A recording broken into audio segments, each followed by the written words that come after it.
Un millionnaire feignit de perdre la vue pour tester sa fiancée et ses jumeaux, jusqu'à ce que la domestique « tu n'es qu'une bonne à rien. Si seulement tu pouvais quitter cette maison et cesser de toucher ce qui sera mien », hurla Célestine, le visage défiguré par une colère venimeuse, tandis que son doigt, orné d'une bague en diamant de 5 carats, pointait directement la tête de Léa. La jeune domestique, tremblant comme une feuille sous la tempête, tomba à genoux sur le tapis d'Orient, serrant désespérément les petits Louis et Théo. Les jumeaux, à peine âgés de 2 ans, pleuraient, terrifiés, cachant leur visage dans le tablier bleu de la seule personne qui leur offrait de la chaleur dans cet hôtel particulier de glace et de marbre. « Mademoiselle Célestine, s'il vous plaît », supplia Léa d'une voix brisée par les sanglots, n'osant pas lever les yeux. Ils ne faisaient que jouer, ils n'ont rien cassé. Je vous le jure sur ma vie. Ta vie ? Célestine laissa échapper un rire cruel, sec, dénué de toute humanité. Ta vie vaut moins que le vase qu'ils ont failli faire tomber. Tu crois que ça m'importe qu'ils jouent ? Ce qui me dérange, c'est qu'ils respirent mon air, qu'ils salissent mon futur salon avec leur rire stupide. Et toi, tu es la pire erreur de cette maison. Sur le seuil de la porte en chêne massif, une figure masculine restait immobile comme une statue de justice sur le point de prendre vie. Antoine Dubois, le magnat de l'hôtellerie, dont la fortune se calculait en centaines de millions, s'appuyait lourdement sur une canne en bois noir. Ses yeux étaient cachés derrière des lunettes noires impénétrables pour le monde, pour les médecins, et surtout pour la femme qui hurlait au centre de la pièce. Antoine était devenu aveugle lors d'un accident de voiture dévastateur 1 mois auparavant, mais derrière le verre teinté, ses pupilles se contractèrent avec une précision de prédateur. Il voyait tout. Il voyait l'élégance forcée de Célestine, cette femme qui, devant les caméras de la haute société, feignait d'être une sainte charitable, transformée maintenant en un monstre d'avidité. Il voyait ses talons aiguilles s'enfoncer dans le sol, avançant menaçant vers les enfants. Et il voyait Léa, la jeune fille humble qu'il avait embauchée 6 mois auparavant, transformée en bouclier humain, prête à recevoir les coups pourvu qu'il ne touche pas ses enfants. « Fais les taire !» cria Célestine, levant sa main ouverte, prête à gifler la domestique. « Si Antoine n'était pas un obstacle aveugle à l'étage, je t'aurais déjà mise à la porte. Je déteste ces enfants. Dès que nous serons mariés et qu'il aura signé les papiers, je les enverrai dans un internat en Suisse et toi, je te renverrai à la misère d'où tu viens. » Antoine serra le manche de sa canne avec une telle force que ses phalanges blanchirent. L'envie de courir, de lui arracher le masque et de la jeter hors de sa maison, à cet instant précis, lui brûlait le sang. Mais il ne pouvait pas. Pas encore. Le piège devait se refermer complètement. Il avait besoin de savoir jusqu'où allait la pourriture morale de la femme à qui il avait presque livré son empire. Célestine baissa la main, effleurant l'air près du visage de Léa, qui ferma les yeux en attendant l'impact. Abonnez-vous maintenant pour découvrir comment ce millionnaire exécuta la vengeance la plus élégante et la plus douloureuse contre la femme qui ne voulait que sa fortune, et comment le destin avait préparé un rebondissement que personne n'avait vu venir. Le coup ne vint pas. Célestine s'arrêta, respirant bruyamment, lissant sa robe de soie immaculée. « Tu ne vaux même pas l'effort de te frapper !» cracha-t-elle avec mépris, se tournant vers le miroir pour arranger ses cheveux. « Mais écoute-moi bien, servante. Quand je serai Madame Dubois, tu seras la première ordure que je mettrai à la porte. Maintenant, emmène-les, que je ne les voie ni ne les entende. Si Antoine descend et demande pourquoi il pleure, tu diras qu'ils sont tombés. Si tu ouvres la bouche pour dire la vérité, je t'assure que je ferai en sorte que tu ne trouves plus jamais de travail dans ce pays. » Léa acquiesça frénétiquement, soulevant Louis d'un bras et Théo de l'autre avec une force que seul l'instinct maternel donne, même s'ils n'étaient pas les siens. Elle courut vers la sortie de service, les larmes mouillant les têtes blondes des enfants. Antoine, depuis l'ombre du couloir, observa la fuite de Léa. Son cœur, endurci par des années d'affaires impitoyables, sentit une fissure. Cette fille n'avait rien, gagnait le salaire minimum et pourtant protégeait ses enfants avec une férocité que Célestine n'aurait jamais.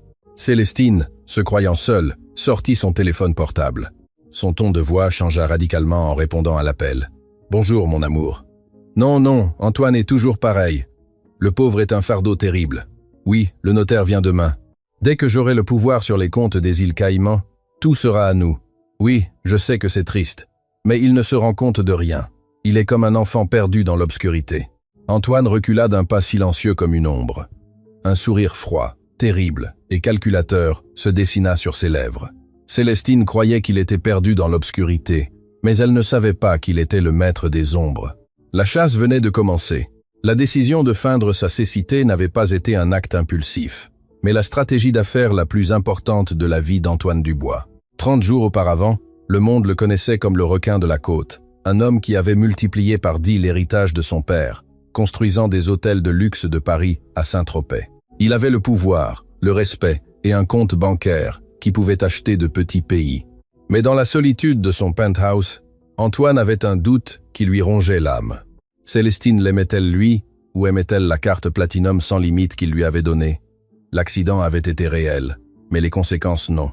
Sa voiture de sport était sortie de la route une nuit de pluie torrentielle. Quand il se réveilla à l'hôpital privé, les yeux bandés par précaution en raison d'un léger traumatisme crânien, il entendit la première trahison. Ce ne fut pas un murmure ni une confession à un amant. Ce fut une conversation téléphonique que Célestine eut au pied de son lit, croyant qu'il était toujours inconscient à cause de l'anesthésie. « Docteur, vous devez être honnête avec moi », avait-elle dit d'une voix qui simulait l'inquiétude. Mais qu'Antoine, avec ses sens aiguisés par l'absence temporaire de vision, détecta comme une anxiété financière. « S'il est incapable, qui gérera le fonds fiduciaire? Je dois savoir si je dois entamer immédiatement les démarches de tutelle légale. Nous ne pouvons pas laisser l'argent geler. » Antoine sentit un froid glacial lui parcourir l'échine. Elle ne demanda pas s'il survivrait. Elle ne demanda pas s'il avait mal. Elle demanda pour le fonds fiduciaire. Quelques heures plus tard, quand le docteur Fournier, un vieil ami de la famille et le seul homme en qui Antoine avait aveuglément confiance, entra dans la chambre pour lui retirer les bandages, Antoine lui attrapa le poignet avec force. « Dis-moi la vérité, Charles. Mes yeux vont bien? » « Parfait, Antoine. Tu as eu de la chance. Juste quelques contusions. Dans 2 jours, tu signeras à nouveau des contrats. »« Non, » murmura Antoine en baissant la voix. « Je ne vais pas voir. Charles, j'ai besoin que tu rédiges un rapport. J'ai perdu la vision totale. Dommage irréversible au nerf optique. » Le médecin le regarda stupéfait. « Tu es fou? Cela mettrait en péril les actions de la société. Les investisseurs seront nerveux. »« Je m'en fiche, la société, » siffla Antoine. « J'ai besoin de voir qui est à mes côtés quand la lumière s'éteint. J'ai besoin de savoir si la femme que je vais épouser est ma femme ou mon bourreau. Et j'ai besoin de savoir si mes enfants sont en sécurité. Charles, fais-le. Pour la mémoire de mon père. » Le rapport fut falsifié. Antoine rentra chez lui en fauteuil roulant, les yeux couverts de lunettes noires, interprétant le rôle de sa vie, et la réalité le frappa plus fort que l'accident. En seulement 4 semaines, son hôtel particulier s'était transformé. Célestine, convaincue que son fiancé était maintenant un invalide dépendant, avait retiré son masque. Elle congédia le personnel de confiance, la gouvernante qui avait élevé Antoine, invoquant une réduction des coûts, et engagea une agence bon marché. C'est ainsi qu'arriva Léa, une jeune fille inexpérimentée qui avait désespérément besoin d'argent pour envoyer sa mère malade au village. Antoine se souvenait du premier jour de Léa. Il était assis dans la bibliothèque, feignant d'écouter un livre audio. Léa entra pour dépoussiérer. Elle sentait le savon bon marché et le linge frais. « Pardon, monsieur », dit-elle d'une voix douce, pensant qu'il ne remarquait pas sa présence. « Je ne voulais pas vous déranger. »« Tu ne déranges pas », répondit-il sèchement, gardant son personnage. « Qui es-tu »« Je suis Léa, la nouvelle femme de ménage et des enfants. »« Monsieur, on vous a dit que je suis un ogre ?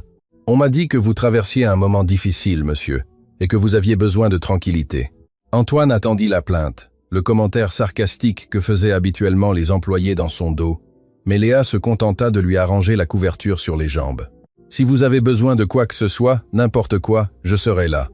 Vos enfants sont des anges, monsieur. Ils ont les mêmes yeux que vous. » Ce commentaire l'avait désarmé. « Ils ont les mêmes yeux que vous. » Léa voyait les enfants avec amour, tandis que Célestine les voyait comme des obstacles qui concouraient pour l'héritage. Dès ce jour, Antoine passa des heures assis dans des endroits stratégiques de la maison, devenant un espion dans son propre foyer. Il écoutait Célestine organiser des fêtes somptueuses avec l'argent de la petite caisse. Des fêtes où elle se moquait de la tragédie d'Antoine avec ses amis de la haute société. « C'est mieux ainsi », avait-elle dit à une amie en buvant du champagne millésimé à 14 aigues un mardi. « Un mari aveugle ne voit pas les factures, ne voit pas avec qui je sors, et le meilleur de tout, il ne voit pas que je redécore toute la maison à mon goût. Quand nous serons mariés, je l'internais dans une clinique de repos de luxe et je serai la reine de tout cela. » La rage d'Antoine grandissait de jour en jour, alimentant un plan de contre-attaque méticuleux. Il avait installé des caméras et des microphones cachés que lui seul contrôlait depuis une application sur son téléphone, accessible par commande vocale, et un écran adapté qu'il regardait quand personne n'était là. Mais ce qui s'était passé ce matin-là, la scène qu'il venait de voir dans le salon changeait les règles du jeu. Ce n'était plus seulement de l'avidité, c'était de la méchanceté. Célestine ne voulait pas seulement son argent, elle aimait humilier les faibles. Et le pire de tout, elle menaçait le bien, être physique de Louis et Théo. Antoine se retira dans son bureau, fermant la porte à clé. Il ôta ses lunettes noires et regarda son reflet dans le miroir. Ses yeux marrons brillaient d'une détermination froide. Il se dirigea vers le coffre-fort caché derrière un tableau, l'ouvrit et en sortit une chemise rouge. À l'intérieur se trouvaient les vrais documents. Le testament actuel laissait tout à Célestine en cas d'incapacité. Elle le savait, c'est pourquoi elle faisait pression. Mais Antoine prit une plume stylographique et commença à rédiger des notes sur un nouveau document. « Tu crois avoir le contrôle, Célestine ?» murmura-t-il pour lui-même. « Mais tu n'as aucune idée à qui tu t'es attaqué. » À ce moment-là, quelqu'un frappa timidement à la porte. Antoine remit ses lunettes à la vitesse de l'éclair, s'assit dans son fauteuil en cuir et adopta sa posture rigide. « Entrez. » C'était Léa. Elle entra avec un plateau dans les mains. Elle tremblait. Elle apportait un thé et des biscuits. « Monsieur, je vous ai apporté votre goûter. Mademoiselle Célestine, elle est sortie pour des courses et j'ai pensé que vous auriez faim. » Antoine tourna la tête, bien que ses yeux ne la regardassent pas. Il remarqua que la jeune fille avait pleuré. Il pouvait entendre sa respiration saccadée. « Approche, Léa », ordonna-t-il d'une voix douce, très différente du ton qu'il utilisait avec sa fiancée. La jeune fille s'approcha et déposa le plateau sur le bureau. « Tu vas bien ?» demanda-t-il. « Oui, monsieur, tout va bien. »« Tu mens !» dit Antoine, et pendant une seconde, il craignit d'en avoir trop révélé. « J'entends la peur dans ta voix. Est-il arrivé quelque chose aux enfants ?»« Non, monsieur. Les enfants dorment. Ils vont bien. C'est juste que... » Léa hésita. Elle savait que si elle parlait mal de Célestine, elle serait renvoyée. Mais la bonté de cet homme aveugle lui brisait le cœur. « Monsieur, vous méritez qu'on prenne bien soin de vous. » Antoine sentit un nœud dans la gorge. Cette jeune fille que l'on venait d'humilier et de menacer s'inquiétait pour lui. « Merci, Léa.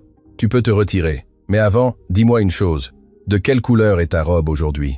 Léa fut surprise par la question. « Chest ?»« C'est bleu, monsieur. L'uniforme, n'est-ce pas ?» corrigea-t-il énigmatiquement. « Aujourd'hui, tu portes la couleur de la loyauté, et cela, Léa, vaut plus que tout l'or de cette maison. » Léa sortit confuse, sans comprendre, mais ressentant une étrange chaleur. Antoine se retrouva seul à nouveau. La phase d'observation était terminée. La phase d'exécution était sur le point de commencer, et le premier test serait cette même nuit, le dîner avec les investisseurs, où Célestine prévoyait de consolider son pouvoir. Il lui donnerait de la corde, beaucoup de corde, assez pour qu'elle se pende devant tout le monde. Le dîner à l'hôtel particulier du Bois avait toujours été un rituel sacré, un moment de déconnexion et de plaisir gastronomique.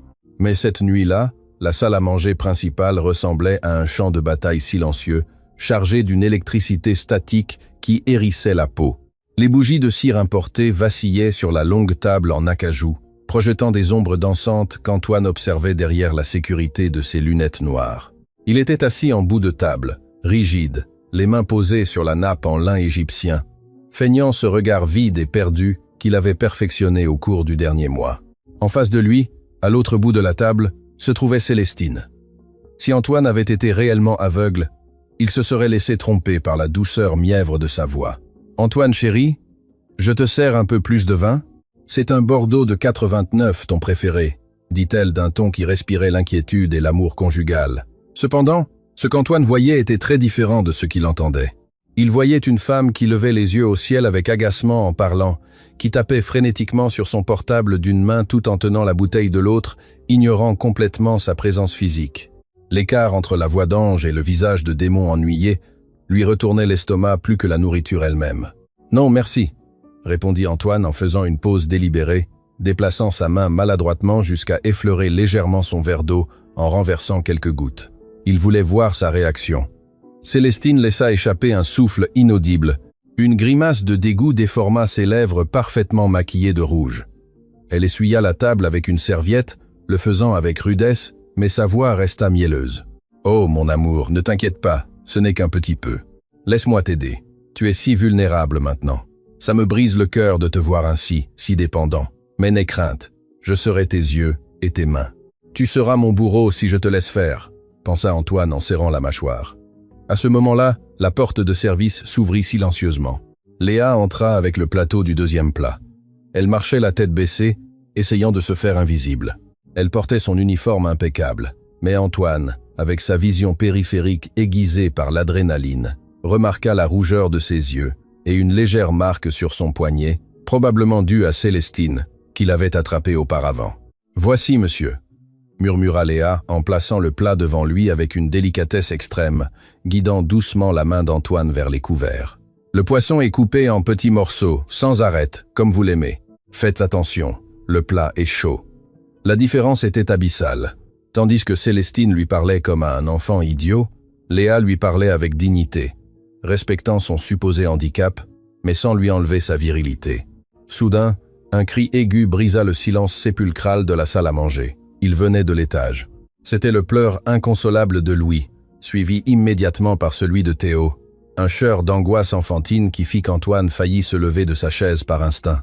Il se força à rester immobile, enfonçant ses ongles dans ses paumes. « Que se passe-t-il » demanda Antoine, en tournant la tête vers le plafond. « Pourquoi pleure-t-il ainsi ? Il ne pleure jamais à cette heure. » Célestine laissa tomber sa fourchette avec fracas sur l'assiette en porcelaine. Son visage se contorsionna en un masque de fureur froide dirigé vers Léa, qui était restée paralysée près du buffet. « C'est incroyable !» s'exclama Célestine, changeant son ton pour une fausse indignation. « Encore, Antoine. Mon amour, je ne voulais rien te dire pour ne pas t'inquiéter dans ton état, mais je crois que Léa n'a pas de patience avec les enfants. » Léa leva les yeux, horrifiée. « Mademoiselle, ce n'est pas vrai. Tais-toi. » la coupa Célestine en frappant la table de la paume de sa main. « N'ose pas me répondre devant monsieur Antoine. Avant de descendre dîner, j'ai entendu des bruits étranges dans la chambre des enfants. Je crois qu'elle les pince pour qu'ils s'endorment plus vite, ou qu'elle leur fait peur. Ce n'est pas normal qu'ils pleurent dès qu'elle entre dans la pièce. » Le mensonge était si vil, si calculé, qu'Antoine sentit une vague de chaleur lui monter au cou. Il savait parfaitement que les enfants pleuraient parce que leur père leur manquait, parce qu'ils sentaient la tension dans la maison et probablement parce que Célestine les avait enfermés ou grondés avant de descendre. « Léa » dit Antoine d'une voix grave et profonde, tournant son visage couvert vers l'endroit où il savait que se trouvait la domestique. « Monsieur Dubois, je vous le jure sur la mémoire de ma mère. » La voix de Léa tremblait, pleine de larmes contenues. « Je ne leur ferai jamais de mal. Je les aime comme s'ils étaient les miens. Ils pleurent parce qu'ils font des cauchemars. J'ai essayé de les calmer, mais... » « Des excuses !» interrompit Célestine, se levant et marchant vers Antoine pour lui poser une main possessive sur l'épaule. « Chérie, tu dois me faire confiance. Une mère sait ces choses, et même si je ne suis pas encore leur mère biologique, mon instinct me le dit. Cette fille n'est pas fiable. Nous devrions la renvoyer ce soir même. Je peux m'occuper des jumeaux. » Antoine sentit la main de Célestine comme une griffe sur son épaule. Il savait que si Léa partait, ses enfants seraient à la merci de cette femme. Ses enfants perdraient leur unique protection. Il devait jouer ses cartes avec une maestria chirurgicale. « Non », dit Antoine posément. Le silence qui suivit fut dense. Célestine retira sa main lentement. « Comment dis-tu »« J'ai dit non », répéta Antoine en feignant un ton de lassitude extrême. « Célestine, mon amour, nous ne pouvons pas la renvoyer maintenant. Les enfants sont habitués à elle. Un changement brusque, ajouté à mon accident, serait traumatisant pour eux et pour moi. J'ai besoin de stabilité. Si nous la renvoyons aujourd'hui, qui nettoiera demain? Qui m'aidera à m'habiller si tu dois aller au club ou à tes réunions de la fondation? Tu ne peux pas tout faire. Tu es trop délicate pour le sale boulot. » Antoine savait exactement sur quel bouton appuyer. Il fit appel à la vanité et à la paresse de Célestine. Elle détestait tout travail domestique. L'idée de devoir changer des couches ou nettoyer le sol lui répugnait. Célestine soupira. Un son dramatique et théâtral. « Tu as raison, ma vie. Toujours à penser à tout, même dans ton état. Je suis trop bonne. C'est mon problème. » « Très bien. Léa reste pour l'instant, mais je la surveillerai de près. » Elle se tourna vers Léa, et Antoine vit ses yeux se réduire en fente de haine pure, tandis que sa bouche souriait pour maintenir la façade auditive. Elle fit un geste de la main comme pour chasser une mouche. « Va-t'en, monte faire tercer. Ces enfants, et assure-toi qu'ils n'interrompent plus notre dîner. » Léa fit une révérence rapide et sortit en courant de la salle à manger. Antoine entendit ses pas pressés montant l'escalier. Ce n'est que lorsque le bruit de la porte de service se referma qu'il permit à ses épaules de se détendre d'un millimètre. « Merci, Célestine, » dit-il en buvant une gorgée d'eau pour avaler la bile qu'il avait dans la gorge. « Tu es un ange d'avoir tant de patience. » Célestine se rassit, satisfaite. Elle avait gagné, ou du moins le croyait-elle. Elle avait le contrôle. « Je le fais pour toi, Antoine. Tout ce que je fais, je le fais pour toi. » Et en parlant de faire des choses pour nous, son ton changea, devenant plus sérieux, plus professionnel. « Demain, le notaire Maître Bertrand viendra. Tu te souviens? J'ai confirmé le rendez-vous. Il est vital que nous signions cette procuration. Les actions de la chaîne hôtelière baissent à cause de l'incertitude concernant ta santé. Ils ont besoin de voir un leadership fort. Ils ont besoin de me voir prendre le contrôle en ton nom. » Antoine acquiesça lentement comme une poupée brisée. « Oui, la procuration. Tu as raison. Demain. » Sous la table, sa main libre se serra en un point si fort que les ongles s'enfoncèrent dans la chair jusqu'à presque saigner. Demain serait le jour, l'épreuve du feu. Il allait lui tendre un appât si juteux qu'elle ne pourrait pas résister, et en mordant, elle montrerait ses vraies dents. Le lendemain matin se leva gris et plombé, comme si le ciel de Paris savait qu'une tempête s'approchait à l'intérieur de l'hôtel particulier du Bois. Antoine s'était réveillé tôt, ou plutôt, il n'avait pas dormi. Il avait passé la nuit à réviser chaque clause légale dans son esprit, visualisant chaque scénario possible. À 10 heures du matin, Célestine entra dans sa chambre. Elle ne frappa pas à la porte, elle ne le faisait plus. Pour elle, l'intimité d'Antoine était insignifiante. « Bonjour, dormeur », dit-elle d'une voix stridente et joyeuse qui blessait les oreilles. « Aujourd'hui est le grand jour. Maître Bertrand arrivera dans une demi-heure. Allez, tu dois être présentable. Nous ne voulons pas qu'il pense que tu t'es laissé aller. » Antoine était assis sur le bord du lit en pyjama. Célestine s'approcha et commença à choisir ses vêtements. Elle ne lui demanda pas ce qu'il voulait porter. Elle sortit un costume gris anthracite, une chemise blanche et une cravate bleu marine. « Lève les bras », ordonna-t-elle. « Comme on habille un mannequin. » Antoine obéit, la laissant lui boutonner la chemise. Il sentit ses doigts froids effleurer sa peau. Il n'y avait pas d'affection dans ses mouvements, seulement une efficacité mécanique. Pendant qu'elle lui ajustait le col, Antoine remarqua qu'elle portait son parfum le plus cher, celui qui coûtait 300 € le flacon, et un ensemble Chanel qu'elle avait acheté avec la carte supplémentaire la semaine précédente. Elle s'habillait pour un couronnement. « Tu es très beau », dit-elle en lui donnant un baiser bruyant et vide sur la joue. « Tu ressembles presque à avant. » Elle le guida en bas, le tenant fermement par le bras. Antoine accentua sa claudication, s'appuyant lourdement sur sa canne, traînant les pieds plus que nécessaire. Il voulait paraître faible, fini, un lion sans dents. Dans le bureau, Maître Bertrand attendait déjà. Le notaire, un homme petit et rond avec des lunettes à monture dorée, se leva en les voyant entrer. Antoine le connaissait depuis des années. C'était un homme de loi compétent, mais facilement intimidable. « Bonjour, monsieur Dubois, madame Célestine », salua le notaire, visiblement mal à l'aise devant l'image du puissant magnat, maintenant réduit à un homme aveugle et guidé par sa fiancée. « Asseyez-vous, maître Bertrand, s'il vous plaît », dit Antoine, tâtonnant la chaise en cuir derrière son bureau avant de s'y laisser tomber avec un soupir lourd. Célestine s'assit à ses côtés, très près, envahissant son espace personnel. « Bien, maître Bertrand, » dit-elle, prenant immédiatement l'initiative. « Nous n'avons pas beaucoup de temps. Antoine se fatigue vite. Vous avez apporté les documents dont nous avons discuté, n'est-ce pas?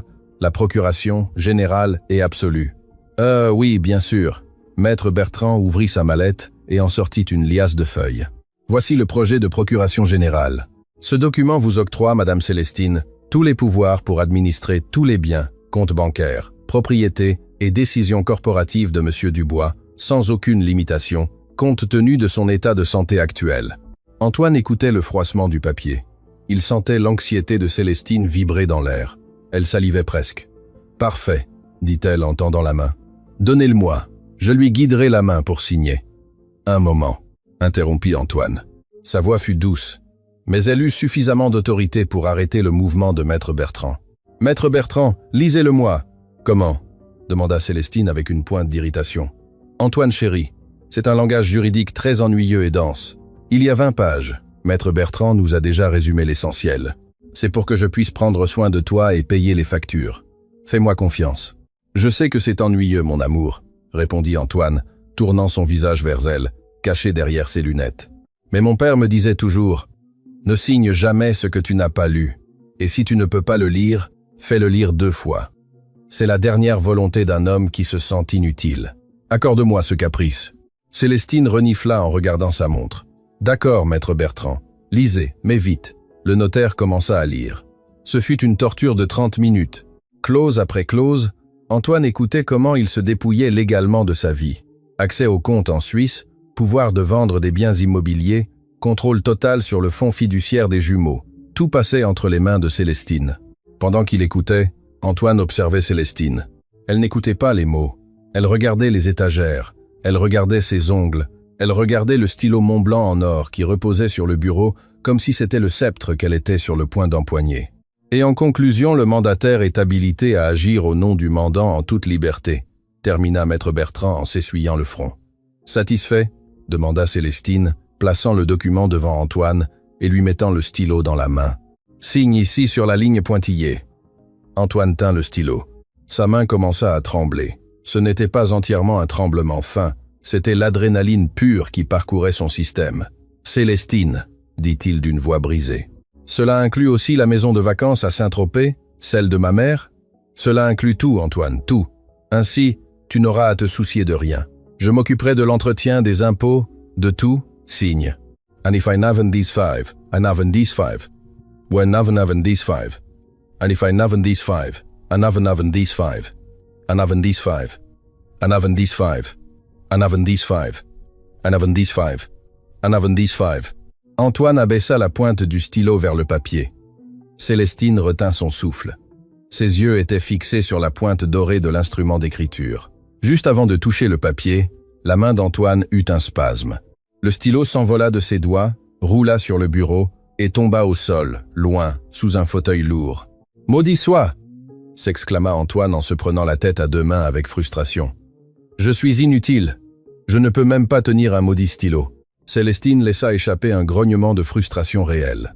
Elle se pencha rapidement pour chercher le stylo, perdant un instant sa posture élégante. « Ce n'est rien, » dit-elle depuis le sol, cherchant à tâtons. « Je le ramasse et tu signes. Calme-toi. » « Non, non. » Antoine commença à hyperventiler, feignant une crise de panique. « Je me sens étourdi. C'est trop de pression. Je ne vois rien. Tout tourne. Maître Bertrand, je ne peux pas le faire aujourd'hui. Mon pouls tremble trop. Ma signature ne serait pas valide si elle ressemble à un gribouillis. Ta signature sera valide si je dis qu'elle est valide, cria Célestine, se levant avec le stylo à la main, les cheveux un peu ébouriffés par l'effort. Elle se rendit compte qu'elle avait crié devant le notaire et se recomposa rapidement. « Je veux dire, le notaire attestera que c'est toi. Allons, Antoine, fais un effort, ce n'est qu'une signature. » Maître Bertrand, mal à l'aise, intervint. « Madame Célestine, si Monsieur Dubois ne se sent pas bien, cela pourrait être légalement contestable si la signature est faite sous la contrainte ou dans un état de santé altéré. Peut-être serait-il préférable d'attendre qu'il se calme. » Antoine eut envie d'embrasser le vieux notaire. « Oui, j'ai besoin de me reposer, » dit Antoine en se penchant en arrière dans la chaise. « Demain matin, je me sentirai mieux, je le promets. Célestine, s'il te plaît, aide-moi à monter me coucher. J'ai la tête qui va exploser. » Célestine regardait le document non signé, comme si elle voulait le brûler avec son esprit. C'était si proche, si désespérément proche, mais la présence du notaire l'obligeait à maintenir son masque. Si elle forçait Antoine maintenant, Maître Bertrand pourrait soupçonner. « D'accord, » dit-elle d'une voix si froide qu'elle glaça la pièce. « Demain, sans faute, Maître Bertrand, laissez les papiers ici.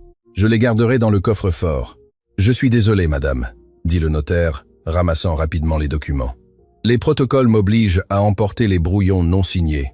Je reviendrai demain à la même heure. » Célestine vit la mallette se refermer, emportant ses millions. Elle se tourna vers Antoine avec un regard qui aurait tué un homme voyant. « Allons nous coucher, mon cher, » dit-elle. Alors qu'il montait les escaliers, Célestine lui pinça le bras, juste là où la marque ne se verrait pas avec le costume. « Demain, il n'y aura pas d'excuse, Antoine. Si ta main tremble, je te la tiendrai moi-même jusqu'à ce que tu signes. Compris ? Compris, mon amour, répondit-il docilement. Mais dans son esprit, Antoine planifiait déjà le prochain coup. Il avait gagné 24 heures, suffisamment de temps pour préparer le piège définitif avec la montre. Il devait provoquer une erreur fatale, quelque chose de public, quelque chose d'irréversible. Et pour cela, il devait utiliser la seule alliée qu'il avait dans cette maison, même si elle ne le savait pas encore, Léa. En arrivant à la porte de sa chambre, Antoine s'arrêta. « Célestine, peux-tu dire à Léa de monter? Un bouton de ma chemise est tombé quand tu m'habillais. J'ai besoin qu'elle le cousse maintenant. Tu ne peux pas attendre. Ça me dérange, s'il te plaît. » Célestine renifla et alla chercher la domestique. Antoine entra dans sa chambre, ferma la porte et se dirigea vers sa table de chevet. Il ouvrit le tiroir secret et sortit la montre Rolex en or massif, une pièce unique gravée à son nom. Il la pesa dans sa main. C'était l'appât. Ça allait être douloureux. Ça allait être risqué, mais ça allait exposer la vérité. Quand Léa entrerait, il mettrait en marche l'engrenage qui détruirait Célestine pour toujours. La porte de la chambre se referma derrière Célestine, laissant un sillage de son parfum agressif et la promesse d'une menace tenue. Antoine resta assis sur le bord du lit, respirant profondément, comptant les secondes, 1, 2, 3. Quelques légers coups, presque imperceptibles, résonnèrent sur le bois. « Entrez », dit-il, reprenant sa posture de statue aveugle. Léa entra d'un pas léger. Elle portait un petit nécessaire de couture en osier sous le bras. « Permission, monsieur Antoine. Mademoiselle Célestine m'a dit qu'un bouton était tombé. Oui, ici au poignet droit. » Antoine tendit le bras vers la voix. « Je ne vais pas l'enlever. J'ai mis une demi-heure à la boutonner avec mes doigts maladroits. Cousez-le comme ça. »« Oui, monsieur. Ne bougez pas, s'il vous plaît. Je ne veux pas vous piquer. » Léa approcha une chaise et s'assit à côté de lui. Antoine sentit la proximité de son corps, une chaleur humaine qui n'exigeait rien. Tandis qu'elle enfilait l'aiguille avec dextérité, il aspira discrètement. Elle ne sentait pas les parfums chimiques et coûteux qui saturaient la maison depuis que Célestine avait pris le commandement. Léa sentait la propreté, le savon à l'avoine et la pluie fraîche. C'était une odeur honnête. Elle prit sa main pour stabiliser le poignet de la chemise. Ses doigts étaient rugueux, peau tannée par des années de travail acharné, mais son toucher était d'une douceur révérentielle. « Vous avez les mains froides, monsieur », murmura-t-elle presque pour elle-même en faisant le premier point. « Il fait froid dans cette maison, Léa », répondit-il avec un double sens. « Depuis l'accident, j'ai l'impression que l'hiver s'est installé dans les murs. » Léa leva les yeux une seconde, regardant le visage de l'homme qu'elle croyait aveugle. Elle vit la tristesse au coin de ses lèvres et ressentit une pointe de compassion. Elle ne voyait pas le millionnaire. Elle voyait l'être humain brisé. « Si vous me permettez l'audace, monsieur, parfois le froid ne vient pas de l'extérieur, » dit-elle à voix basse, concentrée sur l'aiguille. « Ma grand-mère disait que quand le cœur est triste, le corps frissonne même en plein août. » Antoine resta paralysé. Personne, absolument personne, dans son cercle d'amitié hypocrite, ne lui avait parlé avec cette sincérité. Célestine lui parlait de surmonter le traumatisme pour pouvoir signer à nouveau des chèques. Ses associés lui parlaient de récupération pour ne pas perdre de valeur en bourse. Léa lui parlait de l'âme. « Et que recommandait ta grand-mère pour cela ?» demanda-t-il, la défiant doucement. « Un bon bouillon de poulet, une couverture en laine et que quelqu'un lui lise un bon livre jusqu'à ce qu'elle s'endorme, » répondit-elle avec un sourire timide dans la voix, coupant le fil avec les dents. « C'est prêt, monsieur, comme neuf. » Antoine toucha le bouton. Il était cousu avec une fermeté militaire. « Merci, » dit Léa. « Dites-moi. Je n'ai pas de bouillon de poulet et la couverture, je l'ai déjà. Mais il y a un livre sur la table de chevet, Le Comte de Monte Cristo. Avant l'accident, j'étais à la moitié. Célestine dit que lire à voix haute lui donne mal à la gorge et que les livres audio sont plus modernes. Pourrais-tu » Léa hésita. Elle savait qu'elle avait une montagne de linge à repasser et que Célestine chronométrait chaque minute. Mais en voyant l'homme aveugle pointer vaguement vers la table, elle ne put refuser. « Juste un chapitre, monsieur. Si mademoiselle Célestine me voit, elle se fâchera. » Elle sortit. « Nous sommes seuls. » Lys. Léa prit le livre, s'éclaircit la gorge et commença à lire. Au début, sa voix était nerveuse, trébuchant sur quelques mots longs, mais bientôt elle prit son rythme. Elle n'avait pas la diction parfaite d'une oratrice, mais elle avait quelque chose de mieux, de l'émotion. Elle lisait avec passion, changeant de ton pour les dialogues, vivant l'histoire. Antoine ferma les yeux derrière ses lunettes noires et se laissa emporter. Pour la première fois depuis un mois, il n'analysait pas de stratégie ni ne haïssait sa fiancée. Il écoutait simplement. Et tandis qu'il écoutait, il observait. Il voyait du coin de l'œil comment Léa gesticulait en lisant, comment son visage s'illuminait avec les passages captivants. Parce que les familles vouées à la solitude pour 100 ans n'avaient pas de deuxième chance sur Terre, termina-t-elle le chapitre en refermant doucement le livre. Le silence qui suivit fut confortable, dense, chargé d'une électricité nouvelle. « Tu lis très bien, Léa, » dit Antoine. « Merci, monsieur. J'aime lire. C'est comme voyager sans payer de billets. » À cet instant, on entendit le bruit du moteur de la voiture de sport de Célestine à l'entrée. La magie se brisa comme du verre. Léa sauta de sa chaise, laissant le livre sur la table avec des mains tremblantes. Elle est revenue. « Je dois y aller, monsieur. Si elle me trouve ici, sans rien faire. » « Tu n'es pas sans rien faire. » Tu prends soin du maître, dit Antoine avec fermeté. Mais va-t'en, je ne veux pas qu'elle te crie dessus. Léa courut vers la porte, mais avant de sortir, elle s'arrêta. Monsieur Antoine, quoi? Demain, je vous apporterai ce bouillon, même si je dois le faire en cachette. Et il sortit en fermant la porte. Antoine ôta ses lunettes une seconde, se frottant les yeux. Ce n'était pas des larmes, c'était de la clarté. Il venait de confirmer qu'il était sur le point d'épouser une, tandis qu'un ange nettoyait son sol. Mais la bonté de Léa pouvait être dangereuse pour elle-même. Il devait la protéger. Et pour cela, il devait accélérer la fin de Célestine. La porte s'ouvrit d'un coup sans frapper. Célestine entra comme un ouragan de sacs de course. Ouf, quelle journée horrible. Le trafic était insupportable. Se plaignit-elle, en jetant des sacs Gucci sur le fauteuil. Antoine, tu es toujours assis là. Tu devrais bouger un peu. Tu vas t'atrophier. Je me reposais, dit-il, reprenant son rôle d'invalide. Tu as eu ce que je t'ai demandé? Quoi? Mes médicaments. Les gouttes pour la pression oculaire et les pilules contre la migraine. Je t'ai dit ce matin que j'en manquais et que j'avais mal à la tête. Célestine resta immobile une seconde. Ses yeux parcoururent les sacs de vêtements et de bijoux. Elle était allée dans 3 centres commerciaux, mais n'avait pas mis les pieds dans une pharmacie. Ah ça, sa voix devint défensive.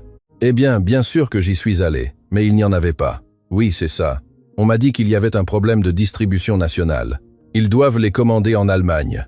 Ça prendra quelques jours. Mensonge.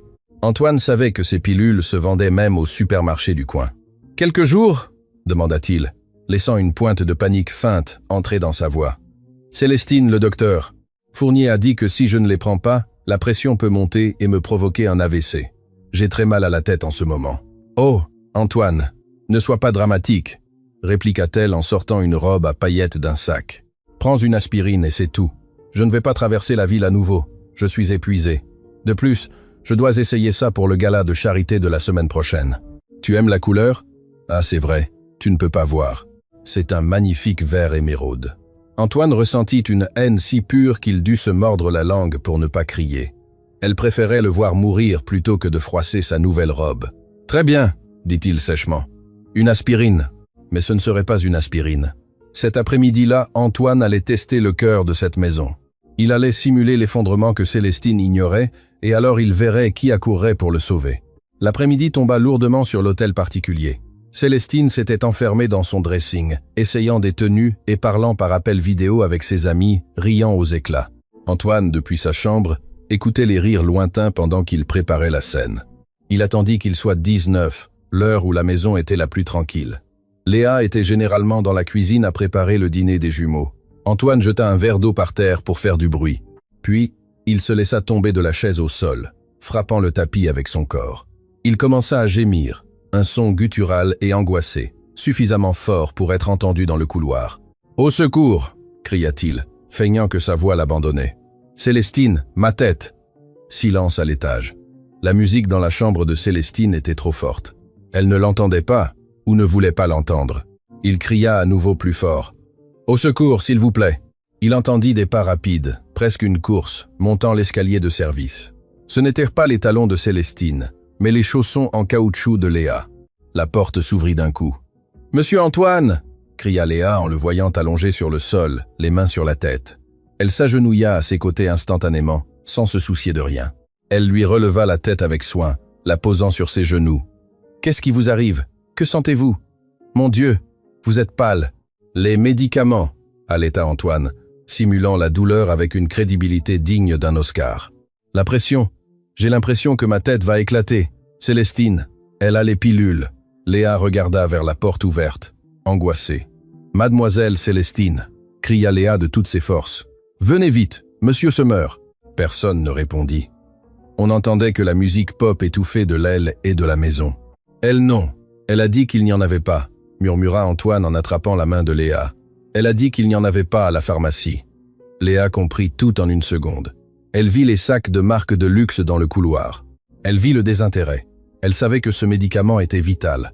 Elle avait lu la notice la semaine précédente en nettoyant la salle de bain. « Peste !» murmura Léa. Une malédiction qui sonnait comme une prière. Elle regarda Antoine. « Monsieur, tenez bon. Ne bougez pas. Je vais chercher de l'aide. Ne pars pas. Je ne veux pas mourir seul. Vous n'allez pas mourir. Je vous l'interdis. Je vais chercher vos médicaments. » Il n'y en a pas, elle a dit que dans toute la ville. Elle ment, dit Léa avec une fureur soudaine. Il y a une pharmacie de garde à 3 rues, j'y vais. Tenez bon 5 minutes. 5 minutes. Léa le cala au sol avec un oreiller, se leva et sortit en courant. Antoine l'entendit descendre les escaliers 2 par 2. Il entendit la porte principale s'ouvrir et se fermer avec force. Antoine cessa de gémir et ouvrit les yeux derrière ses lunettes. Il se redressa légèrement, regardant par la fenêtre. Il vit Léa courir sur l'allée, sous la fine pluie qui avait commencé à tomber. Elle n'avait pas de parapluie, pas de manteau. Elle courait comme si sa propre vie en dépendait. 10 minutes éternelles passèrent. Antoine revint à sa position au sol quand il entendit la porte à nouveau. Léa entra trempée, les cheveux collés au visage et l'uniforme taché de boue sur l'ourlet. Elle allaitait comme si elle avait couru un marathon. Dans sa main, elle serrait une boîte blanche et bleue. « Ici, la voilà », dit-elle à bout de souffle, brisant la boîte et sortant la plaquette. Elle courut à la salle de bain, apporta un verre d'eau et s'agenouilla à nouveau à côté de lui. « Ouvrez la bouche, monsieur. Allez, avalez. » Antoine obéit. Il avala la pilule, qui était en réalité un placebo vitaminique qu'il avait lui-même remplacé dans la boîte originale quelques jours auparavant, mais Léa avait apporté le vrai médicament. Respirez. Voilà, ça va passer. Léa resta là, lui caressant le front, lui écartant les cheveux moites, le berçant doucement, pendant qu'il reprenait son souffle. Elle tremblait de froid, à cause de la pluie, mais ne s'éloignait pas. « Merci », murmura Antoine, cessant progressivement de jouer la comédie. La douleur diminue. Heureusement. Dieu merci. Léa commença à pleurer. Une pure libération de tension. J'ai cru que je n'y arriverais pas. J'ai dû frapper la vitre de la pharmacie parce qu'il fermait. Avec quoi as-tu payé ? Demanda Antoine. Il savait que Célestine ne lui donnait pas d'argent pour ses dépenses. Avec le mien, ce n'est rien. C'était 20 €. Votre vie vaut plus que ça. Antoine sentit un nœud dans la poitrine qui faillit l'étouffer. 20 € était ce que Léa gagnait en une demi-journée de travail d'esclave, et elle l'avait donné sans hésiter. À ce moment-là, la musique cessa. Des pas de talons résonnèrent dans le couloir. Célestine apparut à la porte avec un masque facial vert et une robe de chambre en soie. « Mais quel est tout ce scandale ?» demanda-t-elle irritée. « J'ai entendu des cris. Que fait celle-ci par terre avec toi, Léa ? Lève-toi tout de suite. Quelle indécence !» Léa se leva rapidement, baissant la tête trempée et tremblante. « Monsieur a fait une crise. Il avait très mal à la tête. Je suis allé acheter les médicaments. » Célestine regarda la boîte de pilules dans la main de Léa, puis Antoine qui gisait au sol. « Quels médicaments ? Si je t'ai dit qu'il n'y en avait nulle part !»« Je les ai trouvés à la pharmacie du coin, mademoiselle, » dit Léa d'une voix ténue mais ferme. Il y avait beaucoup de boîtes. Célestine devint rouge sous son masque vert. Elle avait été démasquée dans son mensonge, mais sa réaction ne fut pas la honte, mais l'attaque. « Tu lui as sûrement donné n'importe quoi !» hurla Célestine en s'approchant et en lui arrachant la boîte. « Tu veux l'empoisonner ? Tu es irresponsable. Va à la cuisine. Tu mouilles tout le tapis avec tes vêtements sales. » « Elle m'a sauvé la vie, Célestine, » dit Antoine du sol. Sa voix était faible, mais elle avait un tranchant mortel. « Sans elle peut-être que maintenant tu appellerais les pompes funèbres. N'est-ce pas ce que tu voulais ?» Célestine se figea. Elle regarda Antoine. Il y avait de la suspicion dans sa voix. Elle décida de jouer la carte de la victime. « Antoine, comment peux-tu dire ça ? Moi, je suis allé dans 3 pharmacies. Peut-être qu'ils viennent de recevoir la commande. Je ne veux que le meilleur pour toi. Cette fille veut juste faire l'héroïne pour demander une augmentation. Regarde-la, toute mouillée, faisant pitié. » Antoine se laissa aider par Célestine pour se lever, sentant la répulsion à chaque contact de sa peau. « Je suis fatigué, dit-il. Léa, merci, tu peux te retirer. Et sèche-toi. Je ne veux pas que tu tombes malade. » Léa acquiesça et sortit. Quand ils furent seuls, Célestine jeta la boîte de médicaments sur la table. « Demain, cette fille s'en va. Je ne supporte pas comment elle te regarde. C'est une effrontée. »« Non, » dit Antoine. « Elle reste au moins jusqu'à ce que nous signions les papiers. Je me sens plus en sécurité en sachant qu'il y a quelqu'un qui peut courir. Si tu es occupé. » Célestine serra les dents. « Bien, mais signe demain sans faute. »« Je le ferai, » promit Antoine. Et il le ferait, mais il ne signerait pas ce qu'elle croyait. Cette nuit-là, pendant que Célestine dormait, Antoine sortit du lit. Il alla dans la chambre de service où Léa dormait sur un lit de camp inconfortable. Il ouvrit la porte en catimini. Il la vit dormir, recroquevillée sous une fine couverture. Il entra et laissa quelque chose sur sa table de chevet. Une enveloppe avec 500 € et une note écrite d'une main tremblante pour ne pas se trahir, qui disait « Pour le bouillon et pour la vie ». Il sortit avant qu'elle ne se réveille. Il restait peu d'heures avant le dénouement. Le plan de la Rolex était prêt pour le lendemain matin. Ce serait le coup de grâce. Célestine allait tomber, et le bruit de sa chute s'entendrait dans tout Paris. Le soleil se fraya un chemin à travers les lourds rideaux de velours, mais ne parvint pas à réchauffer l'atmosphère glaciale qui régnait dans l'hôtel particulier du Bois. C'était le jour de la signature. Célestine s'était levée avant le service, se déplaçant dans la pièce comme un félin en cage. Elle avait passé 1 heure devant le miroir à répéter son visage d'épouse dévouée et préoccupée pour l'arrivée du notaire, Maître Bertrand. Mais quelque chose la dérangeait profondément. Léa, l'image de la domestique soutenant la tête d'Antoine la veille au soir. Cette intimité sale et bon marché sur le sol du couloir s'était imprimée dans sa rétine comme une brûlure. Elle ne pouvait pas permettre à cette petite garce de rester dans la maison 1 minute de plus. Si Antoine ne voulait pas la renvoyer de gré, ce devrait être de force, et ce devrait être quelque chose d'impardonnable, quelque chose que même la prétendue compassion d'un aveugle ne pourrait ignorer. Antoine du lit feignait de dormir profondément, respirant à un rythme lent, mais sous ses paupières closes, ses yeux suivaient les ombres de Célestine. Il la vit s'approcher de la table de chevet. Il la vit s'arrêter devant la Rolex en or, l'appât qu'il avait délibérément laissé exposer hors du coffre-fort. Il vit le sourire malicieux qui courba les lèvres de sa fiancée. Célestine tendit la main. Ses ongles longs et laqués effleurèrent le métal froid. Elle prit la montre. Elle regarda vers le lit pour s'assurer qu'Antoine ne se réveillait pas. Puis, d'un mouvement rapide, elle glissa la montre dans la poche de sa robe de chambre en soie et sortit de la pièce sans faire de bruit. Antoine compta jusqu'à 10, ouvrit les yeux, remit ses lunettes noires et s'assit sur le lit. Son cœur battait fort. Le piège était activé. Il ne restait plus qu'à attendre le cri. En bas, dans le hall principal, Léa finissait de polir le sol en marbre. Ses genoux lui faisaient mal, mais elle travaillait avec application.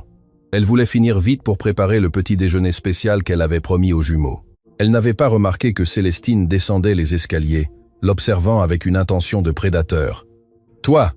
appela Célestine d'une voix impérieuse. Léa sursauta et se leva rapidement, cachant ses mains rougies derrière son tablier. « Bonjour, mademoiselle Célestine.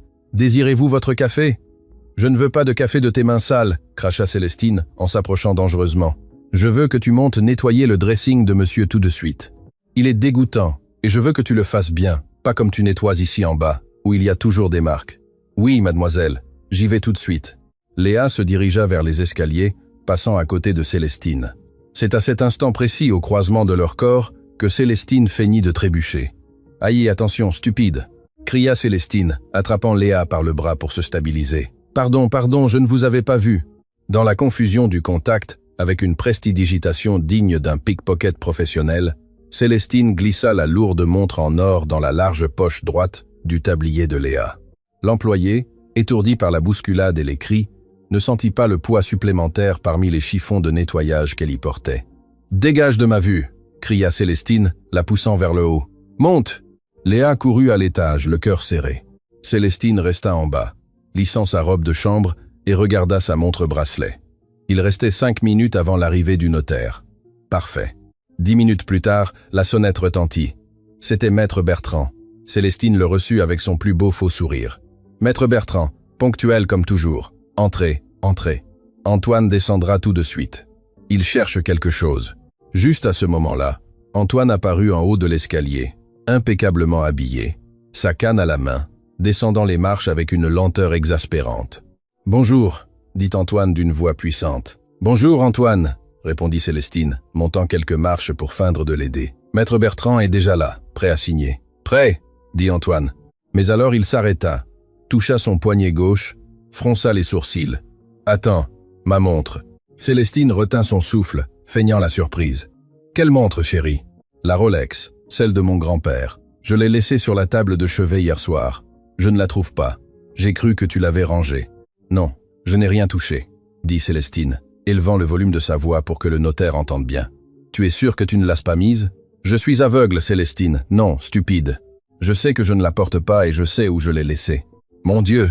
s'exclama Célestine en portant ses mains à sa bouche. « Antoine, cette porte de la terrasse était ouverte ce matin, mais ce ne serait pas impossible, à moins que... » Elle se tourna vers le couloir où Léa venait de descendre avec un panier de linge sale. « Léa !» Le cri de Célestine résonna dans les murs comme un coup de canon. Léa se figea, lâchant le panier. « Oui, madame, venez ici tout de suite !» ordonna Célestine. Léa s'approcha en tremblant, sentant les regards de tous. Le notaire confus, Monsieur Antoine avec son visage impénétrable derrière ses lunettes, et mademoiselle Célestine, qui ressemblait à un dragon sur le point de cracher du feu. « Où est-il » exigea Célestine. « Quoi, mademoiselle? Je ne comprends pas. » La montre d'Antoine, la Rolex en or massif, a disparu de la table de chevet et tu es la seule à être passée par cet étage ce matin. En plus de nous, je n'ai rien pris, je vous le jure. J'ai juste nettoyé le couloir et... Menteuse! Célestine se jeta sur elle. Je t'ai vu rôder comme une pie. Videz vos poches maintenant. Mais, mademoiselle, s'il vous plaît. Léa pleurait en reculant. Videz-les, j'ai dit! Célestine attrapa le tablier de Léa et le secoua violemment.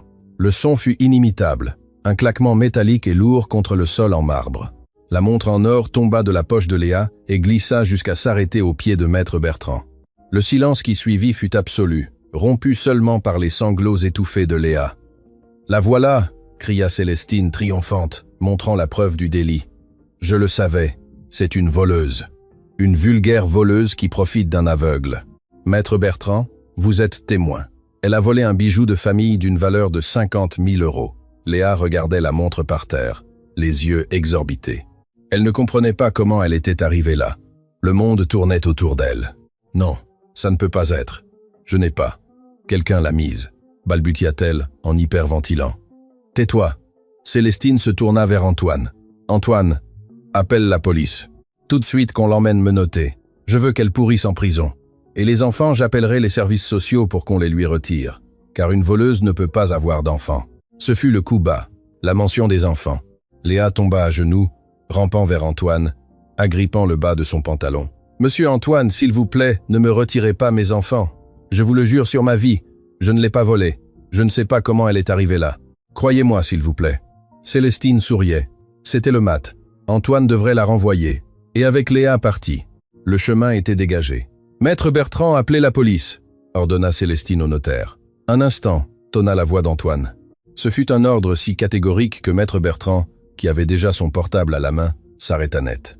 Antoine n'avait pas bougé. Il restait droit, une main sur sa canne, et l'autre tendue vers le vide. « Personne n'appellera personne encore », dit Antoine avec un calme terrifiant. « Maître Bertrand, passez-moi la montre. »« Mais Antoine, » protesta Célestine, « la preuve est irréfutable. Elle est tombée de sa poche.